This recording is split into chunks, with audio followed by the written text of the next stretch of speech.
ভালোবাসা কাঁঠালের আঠা, একবার লাগলে আর ছাড়ে না। তবে সেটি হয়ে থাকে ছেলের প্রতি মেয়ের বা মেয়ের প্রতি ছেলের। কিন্তু এ এক অদ্ভুত প্রেমের গল্প। খোদ নারী ছুটলেন নারীর টানে। না, কখনো ছাড়বো না।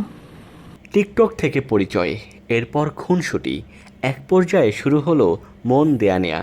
এখন একসাথেই বেঁধেছে ঘর। টিকটক থেকে অনলাইনে ও কি দেখে আপনি মুগ্ধ হয়েছেন? আমি তাকে ভালো লাগে তাই আমি যা বলতে পারলাম না। ছেলেদের ভালো লাগে না? না, ক্লিয়ার করেন আর একটু, কেন ভালো লাগে না? এমনিতেই ভালো লাগে না ছেলেদেরকে, আমার কেন জানি সহ্য হয় না ছোটবেলার থেকে। জানি আর স্বামী বাচ্চা আছে, তারপরেও আমি তার সাথে রিলেশন করছি। তার ভালো লাগে তাই আমি আইছি। আমি তো তার অতীত দেখছি না, আমি তার বর্তমান দেখে আইছি। কিশোরগঞ্জের কিশোরী হাবিবা এখন সখীপুরের যুবতী রিমার বাড়িতে, যা এখন এলাকার টক অব দ্য টাউন। রিমার ঘরে আছে 1.5 বছরের সন্তান, আছে স্বামীও।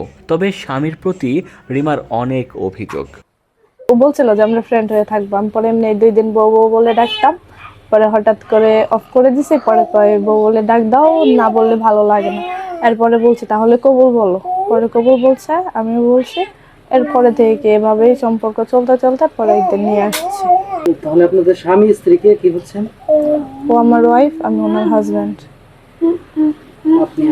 আপনি হাজবেন্ড হিসেবে ওর চাহিদা পূরণ করতে পারবেন?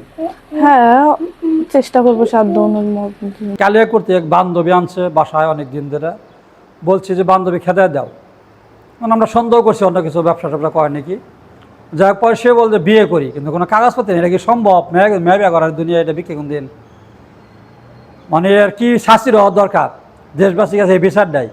এই সমাজ কখনো মেনে নাই একটা মেয়ে হয়ে আর একটা মেয়ের সাথে বিয়ে। এলাকাবাসী বলছেন তারা এমন ঘটনা এর আগে কোনো দিনই দেখেনি। ঘটনাটি ঘটেছে টাঙ্গাইলের সখীপুর উপজেলার শোলা প্রতিমা গ্রামে। খুদে খবর, ডেস্ক রিপোর্ট।